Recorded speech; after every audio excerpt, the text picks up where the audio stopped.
Here we are, Ice Age 3, even though it's a third movie, we never treat it as a treacle or something that's, oh, we've done to before. No, we always treat it as a brand new experience. It needs to feel like it belongs with the other two movies, but it has to go to a new place. They're dealing with all these new kinds of species and some dinosaurs in this one, for crying out loud. You're in these different worlds now. You're falling into this other whole period, prehistoric times. One of the most challenging parts was designing dinosaurs we haven't really seen before. So that's kind of challenging to come up with how this muscle would move or how this mouth shape would function. There's always a challenge. When they do the Ice Age animation, it's awesome technology.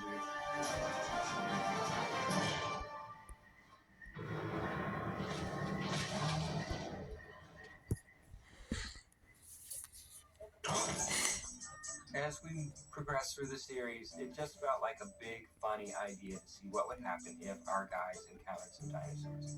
So we came up with this idea that there was this underground world where the dinosaurs managed to coexist, and it was just an opportunity for us to have fun.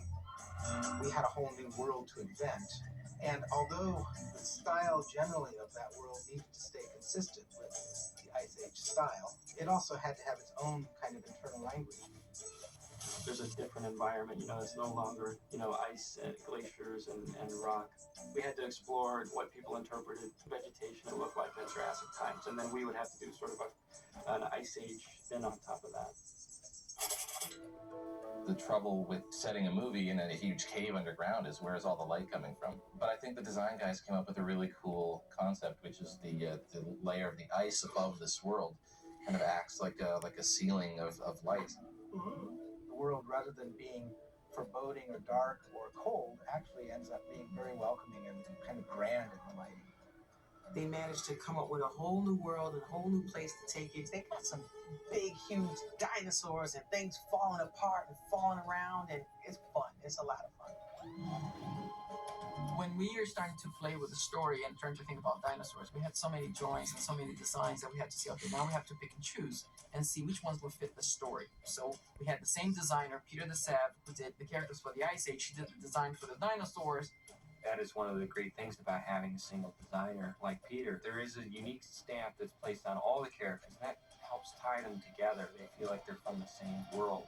As the character designer, I am given a basic description of who it is that will be in the film, who the characters are. At that point, nobody knows what they look like yet, and it's my job to make suggestions. Peter is incredibly versatile, and every drawing he makes is comedic. And every character he draws gets a very strong attitude. I knew pretty early on that the trick was going to be reinventing them for our world and designing them in both a frightening and appealing way that would let the audience accept that they're part of the Ice Age world. I think he struck a really nice balance of making them look like real dinosaurs, something we recognize, but gave them enough character that they could perform. Oh. They'll draw it after you record it, and then you'll see it in its rough drawings, and then you see the finished product with the detail. It's kind of mind-blowing to see it, One of the most challenging characters was Mama T-Rex. Because they've been done so many times in so many different films. So coming up with a new version of that kind of dinosaur, it was a challenge, but I think we got something really, really nice out of it. We wanted to be that signature dinosaur, but we wanted to be the Ice Age T-Rex. So we make the dinosaur with an edge, but also with a heart, because she's a mom. It was amazing, man. I loved it. T-Rex is coming at you and being chased at, claws, giant teeth. One of the biggest challenges was in the face to get that sort of T-Rex grimace to work. We went through many passes on that to get that to be exactly what Carlos wanted and the character design. They're not exactly the proportions of what a real dinosaur might be. They're in close proximity. To make her look a little more female, she probably has wider hips and rounder shapes. We took some liberties in the size. T-Rex mom is probably twice as big as she existed in reality. The idea was that, Manny in the previous movies was always thought of as the biggest character on the planet, and part of the fun of this movie was that the biggest creature, Woolly Mammoth, was going to be encountering things which were much larger than he was. We had to create this other guy, Rudy, who was supposed to be even bigger and meaner and nastier. So we kind of looked through the books and found one that seemed like it might fit the bill, and that's where we decided to use the Baryonyx. Rudy, this is like an albino or sort of like white dinosaur. I don't know if those really existed, but it sort of served the story and made it a little creepier and scarier. This was the one character that I knew was a very extreme character, and unlike Mama, there wasn't going to be a softer side. He's just mean and evil, and while drawing him, I thought, this is the one character in the film that doesn't even have a soul. What makes him different from T-Rex Mom, and to make him more crocodilian, you'll see his teeth are connected to his actual jaw, whereas on T-Rex Mom, she has more lips to show more expression. It's something the audience can attach with. Scale-wise, they're off a little bit, but for purpose of our movie, he's bigger than she is. We'll create a liberty there.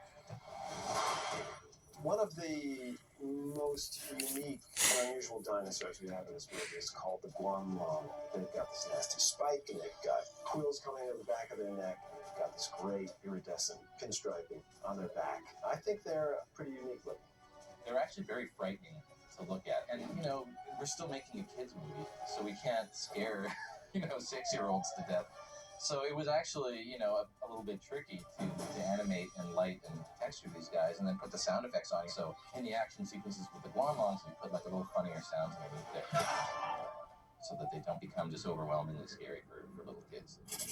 Hey, where you going? This is how you resolve conflict? No wonder you're single. We've made the conscious decision not to have the dinosaurs speak a language. Oh, come now. Am I talking to myself? It just allowed us to have, I think, more fun with the communication or lack of communication between the characters. I don't call that communication. See? That's your answer to everything. And one thing, might not be obvious to everybody is that Carlos Saldana, the director of the movie, voiced the Dino Babies. Not all the time. I mean, some of those things are sort of more animalistic sounds, but there's a little bit of a voice in there. That's Carlos. The biggest difference people will feel in Ice Age 3 is scope. This movie is it's huge. Well, the dinosaurs are way above anything we've done before. It just developed into these amazing animated sequences. And it's kind of fun because it takes the animated experience to a whole nother level. They'll never survive. These films are a giant collaboration. I think the best animation direction comes from people that understand that everyone around them is there because they're talented. And we have this passion for it that I think it just really comes through on the screen. And we take it full force and we try to just really embrace it and make the best we can make.